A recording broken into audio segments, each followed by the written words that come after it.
So today we're going to be making some easy Nutter Butter truffle balls.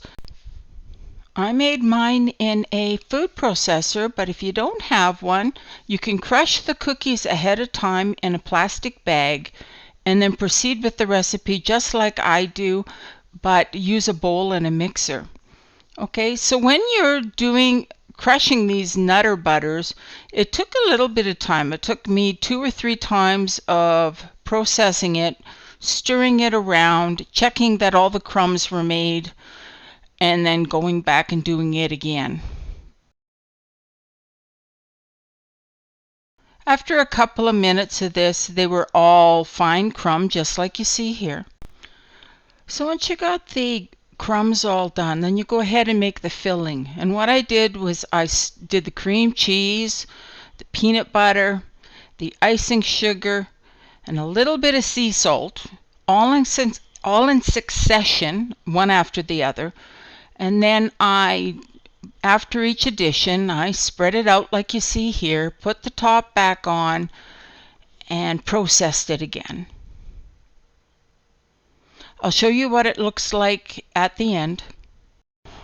For this section of the video, I sped it up a little bit to make it less boring. But I want you to know that after I did each addition, I did properly blend it in, give it enough time to incorporate, check it, make sure it was incorporated before I went ahead and put in the next addition or the next ingredient. Now, when you look at it here, it's quite buttery. And I'm going to take it out.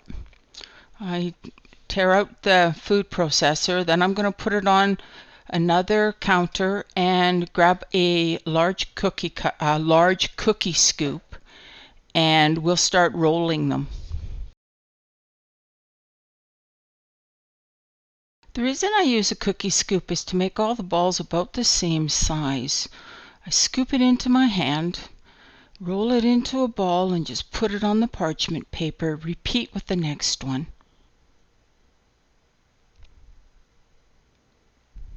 Once I get all the filling done, then we're going to go ahead and start melting the chocolate.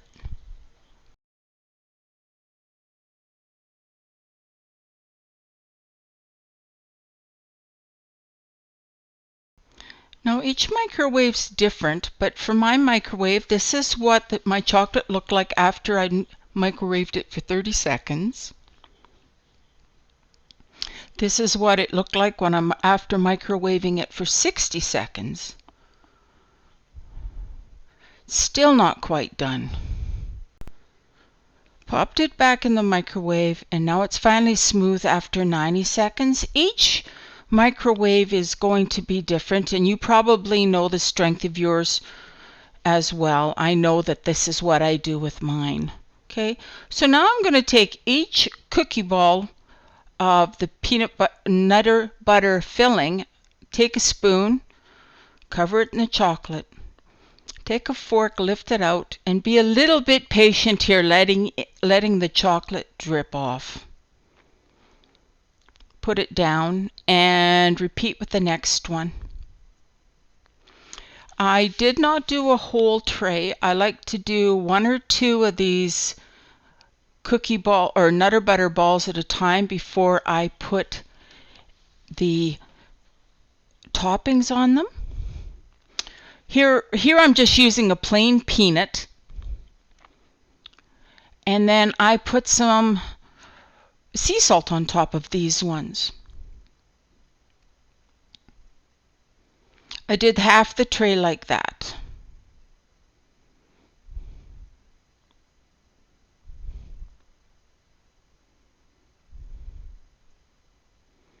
But here you can see that they stay together pretty good.